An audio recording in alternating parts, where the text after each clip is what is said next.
What's really unique, special, and important about trust is that it is a forward-looking expectation of how you will behave in the future.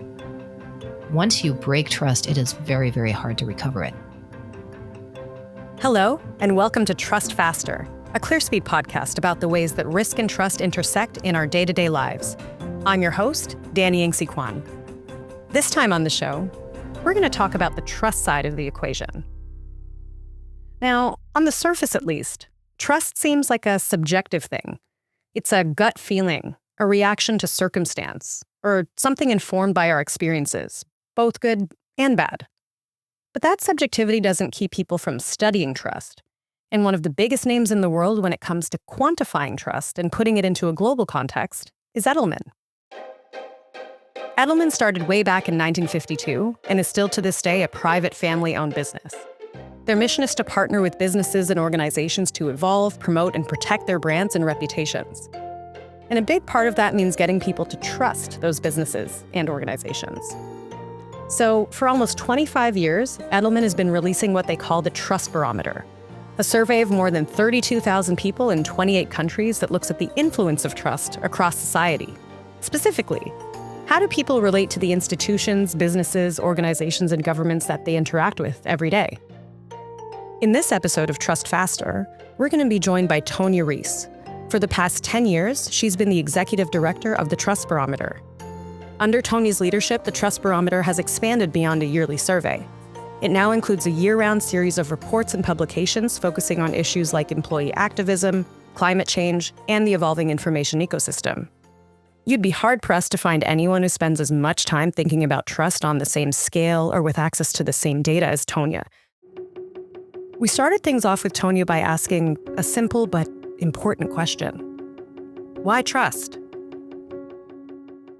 Trust is such an important metric because it is the only one that businesses and other institutions can measure that is forward-looking. Typically, everything that an organization can measure, financial metrics, right? That's backward-looking. Reputational issues, those are responses to behaviors that have happened in the past. What's really unique, special, and important about trust is that it is a forward-looking expectation of how you will behave in the future. When I trust someone, I'm more willing to make myself vulnerable. It becomes easier to say yes, to collaborate, to partner. Distrust can have incredibly negative consequences for an institution. It becomes a lot easier for actions that you take or words that you say to become politicized. If you do invest in action to demonstrate goodwill, people might see it as performative. We've all heard of the term greenwashing. We talk about trust washing, because that can happen, really across any different kinds of issues where you're trying to demonstrate goodwill. You won't be seen as authentic or sincere. People will mistrust your motives. Employees will be less loyal, and you'll have more turnover. You'll see the impacts in your workforce. So trust is such an important, precious commodity because it creates bonds and ties and shared interests across all of your stakeholder groups.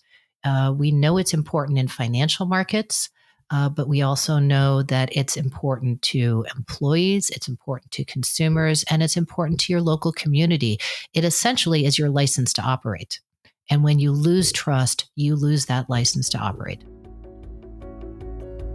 So we know trust matters, but it's a big jump between recognizing that and becoming a global leader in studying trust.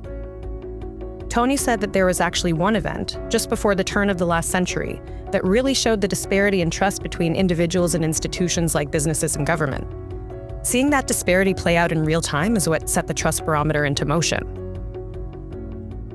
Well, the precipitating event actually happened in 1999, which is the Battle of Seattle. Which was a large-scale protest that took place around the World Trade Organization meeting. to everyone's surprise, was met with fierce backlash, literally people in the streets, broken windows. And there were protesters that had come together and converged that were protesting essentially globalization and the financial industry as a whole. And Richard Edelman, our current CEO and the founder of the Trust Barometer, was watching these events unfold in the news. And really, the question that came to him was, why are these protesters trusting what the nonprofits, the activists, the organizers are telling them over what they might be hearing from business leaders and the business community and CEOs in general? And so having the protesters sort of hijack the conversation in that sense was also something that really took people aback and sort of was stunning to them. Like, where did these people come from and who are they and why? Why do they hate us so much? Why are they so unhappy? I don't understand. And also, importantly, how did it come about that because I think there were several different organizations involved in the protests, that all of these people were able to converge. And remember, this was before social media and before people really had the digital tools to organize openly in the sense that we do today. And so this kind of sense of where, how did this all get organized so quickly? And why do these organizations and these nonprofits have this level of influence? And that was the initial impetus for the Trust Barometer. The team at Edelman designed a set of questions that would get to the heart of the conflict that they'd seen playing out in front of them on the streets of Seattle. To do this, they came up with a series of questions that struck a balance between specificity and leaving room for interpretation. And it turns out that those questions have held up really well over time. The questions that were devised by the research team in the very early years were incredibly simple, elegant, and have really stood the test of time. And specifically, what we ask, we do not define for people what we mean by NGOs. We do spell it out, non-governmental organizations. We don't define what we mean by the media. But what we do know is people's understanding of those terms has evolved over that period of time. And we also don't define for people what it means to trust, right? Trust is a very personal concept, and it's the kind of thing that everyone knows what it feels like. Everyone knows what it means, but no one can really define it. And so the initial question that was written was, how much do you trust each of these institutions to do what is right?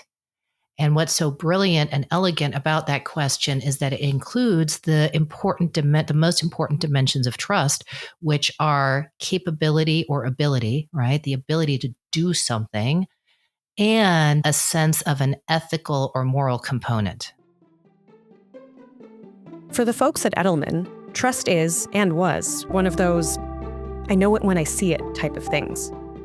When they started the Trust Barometer, they didn't define trust. What they did instead was situate it in a universe. They gave it dimensions, parameters. It's about competence and ethics, and how those things relate to one another. You believe that someone has the ability to do something, and you believe that someone's moral compass is aligned with your own. And somewhere, in the middle of that, you have trust. More specifically, you have a way to survey people about trust. So what did they find?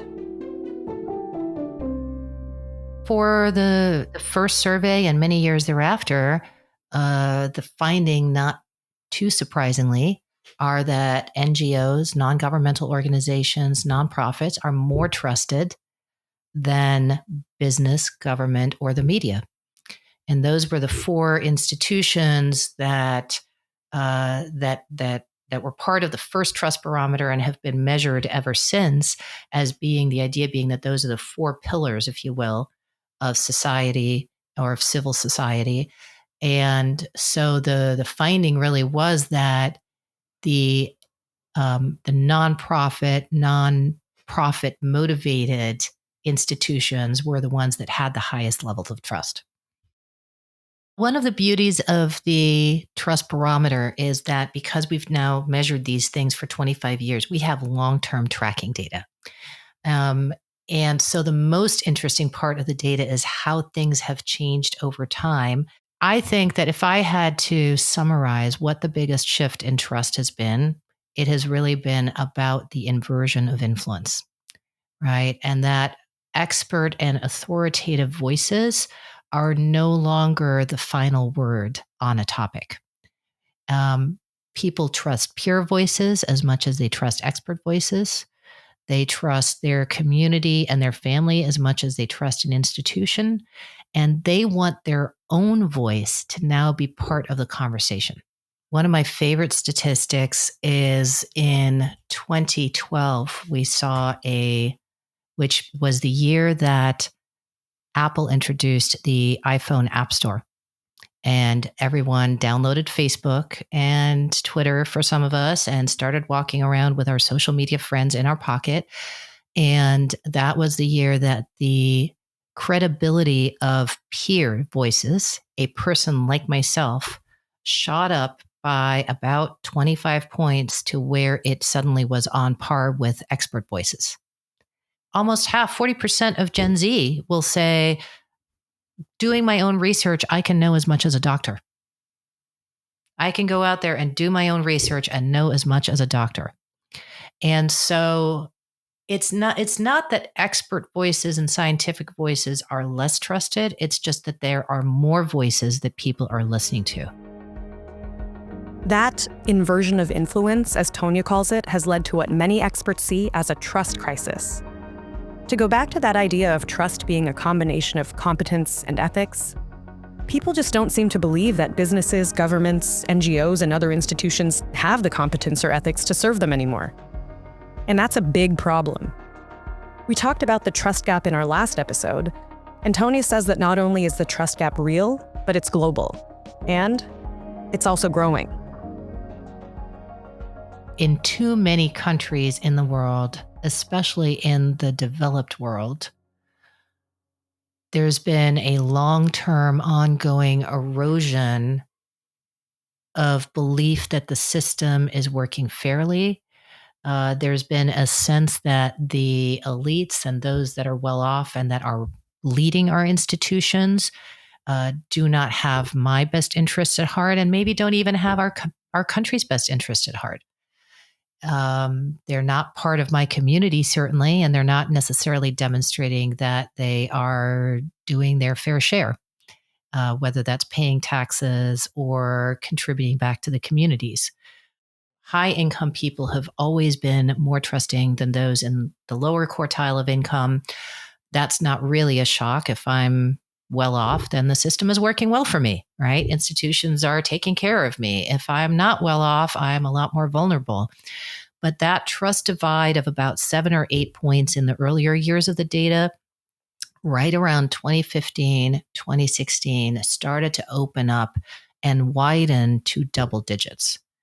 And it started initially in Western developed countries. Europe, the US is where we first saw some of those big gaps, but it has since, it's almost like it's metastasized. And that income-based trust inequality is now present in the majority, nearly all of the 28 countries that we measure. It is present around the world. And it has directly, and again, we can show this in our data over the years, has directly led to the rise of populism, right? A sense that the system is not working for me. And to some, that means I would rather burn it down, right? I want very strong leaders in power because we need change. And because the institutions are not working for me and they're not listening for me, right? And I need someone to be my voice. And it has been absolutely fascinating to watch that play out over time. How much trust is a component part of society being able to function, people being able to collaborate. And when you don't trust, when you feel that you're divided to a point where those divisions cannot be overcome, a shocking number of people say that they are not willing to work with those on the other side of a contentious issue, live in the same neighborhood. or even help someone if they're in need when they're on the other side of a contentious issue. Tonia says that one of the institutions that's really taken a hit over the past decade has been the media. Traditionally, we've relied on newspapers and journalists to hold governments and businesses accountable, and they've been there to safeguard the public good. But according to Edelman's research, that's not really how people see the media anymore. Journalists are among the least credible as a source of information. They're among the least trusted, and they, along with business and government leaders, there's a very high belief that all three of those government leaders, business leaders, and journalists are deliberately exaggerating information or giving us misleading information in order to manipulate the truth. So the numbers were getting so low that we wanted to ask a question that was really explicitly about, okay, you say you don't trust them, but do you think they're actually lying to you? And the answer came back, yes. So there's a lot of work to do in that space, because I know many journalists and I know how hard they work and how trustworthy they are. But the trust in journalists is being undermined from so many different directions, right? One, of course, is the fact that the whole flow of information has shifted. People absolutely distrust social media. They spend all their time on social media, and yet they don't trust it. And for many people, that has become their primary source of news. And so that in turn taints all news. It doesn't help that we've had politicians and others deliberately undermining journalists and the media and saying a lot of things that are not necessarily true. You know, it was one thing when we had local news and local reporters that actually showed up at the community meetings. And we knew them and we could see them and we could see the kind of work they were doing. And so that's no longer happening. We've lost our local newspapers. And so those local ties that are so important to trust have frayed. So one of the things we saw happen in the data after, I think it was in our 2016 report, just a massive increase in people saying that they're actively looking for news. They are actively spending their time looking at multiple sources of information, amplifying, talking about news online, right? They want to be part of the process. And that absolutely, begs the question of what are they searching for, right? And aren't they finding stories from traditional media outlets when they're searching? But I think that what it really speaks to, as I've watched that data and looked at other questions over time, what that really speaks to is that what people are saying is, I will trust you more if you give me a sense of agency and a sense of control, right? And so how does a journalist participate in that new digital public square and elevate the right voices in the right way? I mean, those are all very hard questions to answer. Edelman's research has also shown that as tech companies have moved away from building tools that facilitate things like business transactions or providing real nuts and bolts behind-the-scenes systems, they've also become much less trusted. The rise of technology companies has really been seen as the rise of global social media platforms, and that's resulted in a big shift in how trusted the companies behind those platforms actually are. New technologies like the ones being promoted by public-facing AI companies are only adding to the scrutiny. There's also so much uncertainty right now, and a very much split among the general population about whether we are enthusiastic about the rise of new technologies such as AI and the growing use of AI in society. There are just as many people who say they think that's a bad thing and I reject it and I try to avoid it as there are people who are enthusiastic about it. And the reason for that has to do, yes, with jobs, but it also has to do with people being deeply concerned about information. We've seen over the last 2-3 years a real rise in fear of not just misinformation, but specifically cyber attacks, deliberate attempts by foreign governments to undermine our information systems. So it's a really challenging time for the technology industry. And at the same time, I would make the argument that no industry sector has done more to build trust at scale than technology has, right? 20 years ago, I would have never thought of getting into a car with a stranger or even spending as much time with strangers online as I do. So I feel that the technology industry, from a trust perspective, is at a real inflection point and has an opportunity, if it can find ways to humanize what it does and to bring people along, to manage the impact of the technology, to be more sensitive and thoughtful and deliberate about the impacts, rather than, we're going to move fast and break things mentality that has gotten us to this point. I think there's a real opportunity for technology to play a very strong role in building trust. But there's also a real risk, if we don't take those challenges seriously and address them, that the opposite could happen. So we're losing faith in media and tech companies. We're seeing a shifting public square and a growing distrust of government. We get so much of our information from social media platforms, but we don't actually trust those platforms. All of this together really does sound like a trust crisis, to me at least. And Tonia says that there are some consistent external factors that are wearing down our ability to trust these institutions. The first problem is one of preparedness. A lot of organizations simply aren't thinking about trust in the right way. Most organizations do not have a strategic, intentional, integrated plan in place on how they're going to earn and manage the trust that they have.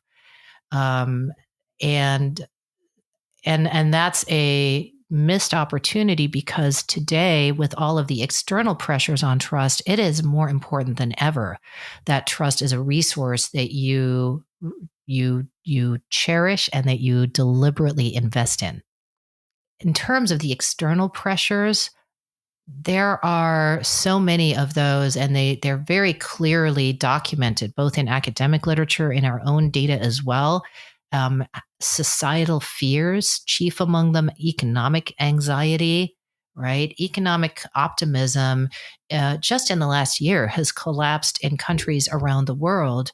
And people who think their families will be better off in 5 years' time is down in almost all the countries that we measured over the last year.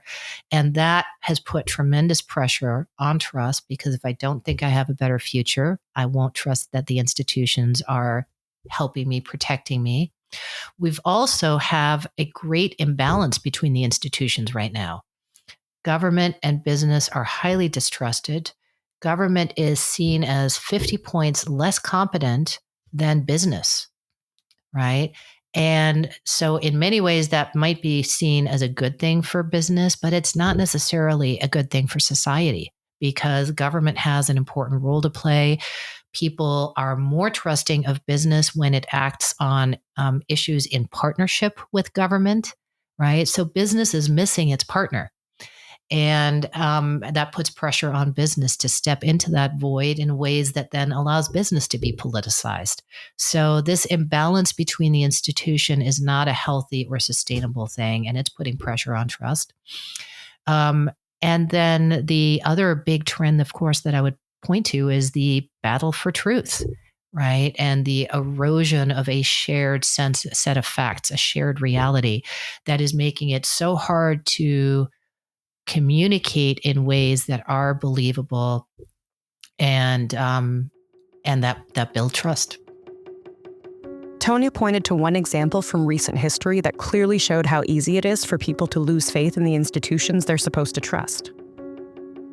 One of the most stunning examples of how real-world events and news happenings are reflected and shape trust and reflected in the data is what we saw in Japan after the 2011 Fukushima disaster. We had trust in the government, trust in the media, trust in business, and also trust in NGOs. All four institutions fell off a cliff. Japan has been one of the least trusting countries ever since. They've never recovered. And the energy sector lost trust by double digits around the world. In every country that we measured, that sector since has come back to close to where it was previously. But the impact of an event like that, when institutions fail at some of their most basic obligations to society, right? Fail to keep us safe, do not tell us the truth, right? Do not protect our best interests or our future. Once you break trust, it is very, very hard to recover it. Since Fukushima in 2011, Tonia says that this loss of faith in NGOs has only grown. She points to the recent pandemic as a real turning point. One of the most interesting changes and shifts in the data has been, I said earlier that NGOs were the most trusted institution for the early years of the barometer. That was true until 2019, when business caught up and then passed NGOs and to become the most trusted institution, which is quite a shocking and stunning development if you think about it. And then over a 3-year period, the ethical score for business increased by about 20 points. So business has always been seen as the most competent institution, the ability to get things done. But today it is not only the most competent, but also almost nearly as ethical as NGOs. NGOs are highly ethical, but not seen as competent. And so you have to ask yourself, from about 2020 to 23, what was happening in the world that business suddenly became seen as not only competent, but also more ethical? Well, we can speculate. One of the big things, of course, was the pandemic. And when you look at the way that companies, brands responded to the pandemic, you can say that from a trust building perspective, the way that they demonstrated care, concern, and empathy for their employees, the way that companies very quickly pivoted to deliver new solutions to consumers who were stuck at home, right, and needed services delivered or brought to them. So it was a bit of a missed opportunity, I think, for government to demonstrate some competence in some areas. I think even if governments had maybe picked one piece to focus on, if government had been able to ensure that we had access to trustworthy information, as just one example, could have been an easy win for government to retain some of that trust, right? But for any number of reasons, that didn't happen. And instead, today, when we ask people the question, which of the following sources are the most believable when it comes to information about any number of topics or information in general, the number one choice, the number one answer is information from my employer. More so than information from the government, from public health agencies, from brands, the media, anything you might ask about. And so what we saw in the following year is that business and employers were actually really expected to play a role in my health and in my healthcare at a level that we hadn't seen previously. So, we have lots of examples of trust being lost and organizations mishandling situations. In our own lives, I'm sure that we can all think of interactions we've had with businesses that have made us lose faith in their ability to do a job and do it ethically. You miss a line in the fine print, and all of a sudden, someone on a customer service line is telling you that the fully refundable whatever you paid for is no longer fully refundable. We've all been there. It's no fun, and it makes you never want to deal with that company again. Like Tonia says, maintaining trust with your customers, your employees, your citizens, it's a hard thing to do. And most organizations don't really have a plan in place to deal with this stuff. So it begs the question, what do you do once trust is broken? How do you rebuild it? Repairing lost trust is incredibly difficult. So the most effective strategy is to avoid that happening to begin with, right? And the best way you can do that is to invest in trust on an ongoing basis and have a plan in place so that when a crisis does present itself that challenges perceptions, first of all, very clearly what your values are. right? Because you're going to have to act quickly and you're not going to have a lot of time to assess what you want to base a decision or a stance or a perspective on an issue on, right? So do your homework before you're in a crisis situation where your trust is challenged. Know what your values are. Know who your most important stakeholders are that you're going to prioritize if there are conflicting pressures, and understand what their values are and how those values intersect with yours.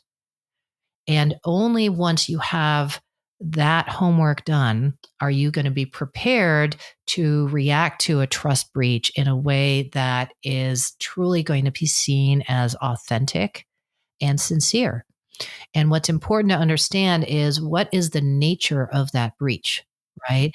Is the breach one where there's been a mistake, you've been incompetent, you did something where you mixed up an order, you had a quality defect, something that you can address through more traditional customer service types of actions, right? And win them back that way. Or is it more challenging, a breach of ethics or morals, where there's been a values misalignment? And is the issue then that you need to clarify your values, or, in other ways address that ethical breach in a way that needs to be more thoughtful, more intentional, and more delicate? Edelman has been publishing the Trust Barometer for almost a quarter century, with Tonia leading the team for almost a decade.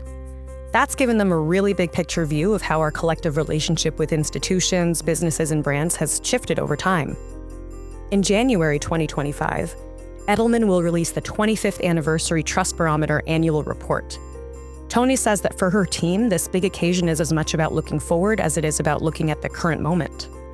So we're going to end this episode by having Tonia zoom out a bit and look at things from a higher altitude. Simply put, where's trust headed?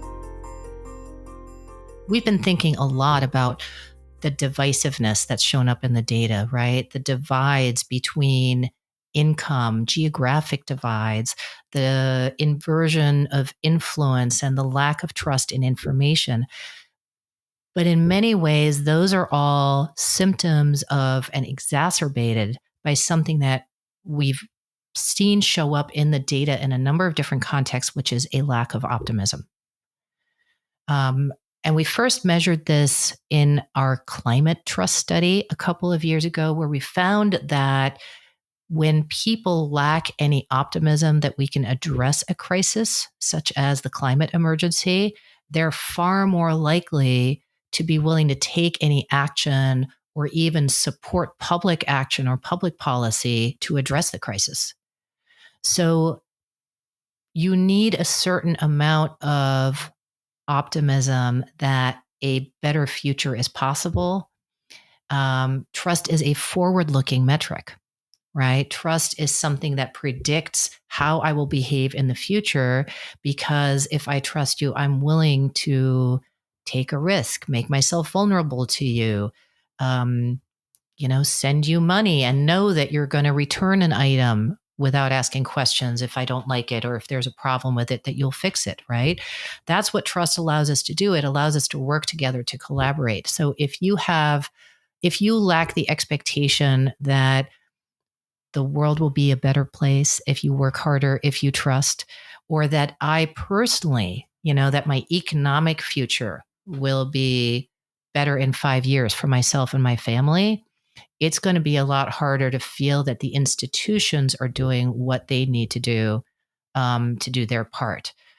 We found in this year's workplace study that we just released in September of this year, 24, that there is a 40-point gap between the economic optimism of those who are in management or executive positions in a company versus those who are either entry level or non-management associates, employees.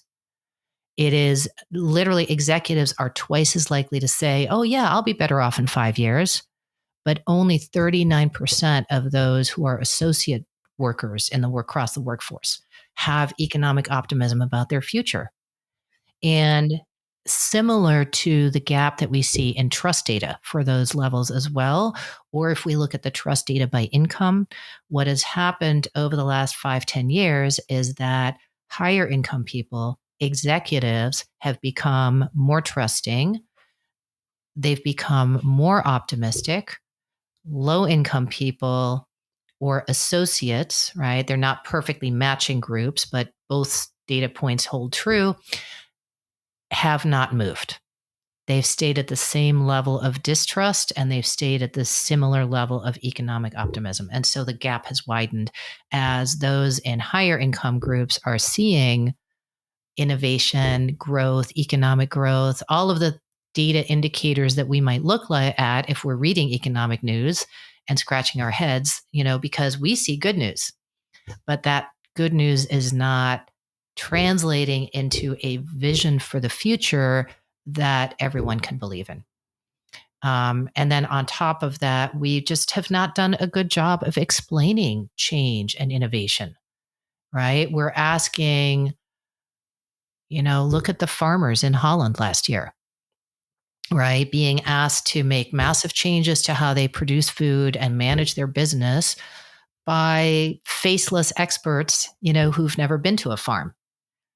Or look at the fishing community here in Montauk, where suddenly these experts funded by hedge fund guys in Washington, D.C., who doesn't know anything about the ocean, are coming in and have authorized wind farms in the name of green energy, but they're setting them up right in the middle of the most fertile fishing grounds that we all eat our seafood from.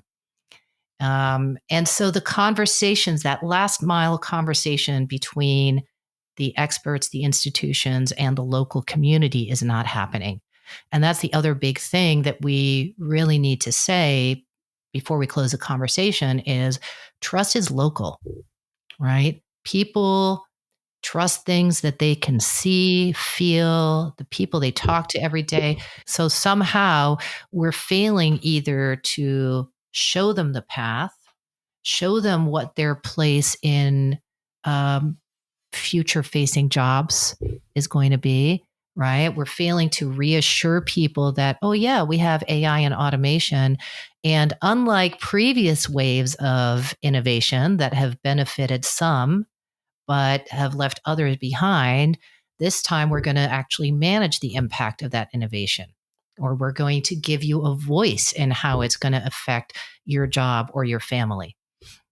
Or we're going to give you a sense of agency when it comes to the shape of the future, right? So until we find a way to ensure that people have a sense of confidence that they will have that voice and that agency, they are not going to trust the institutions to look out for them.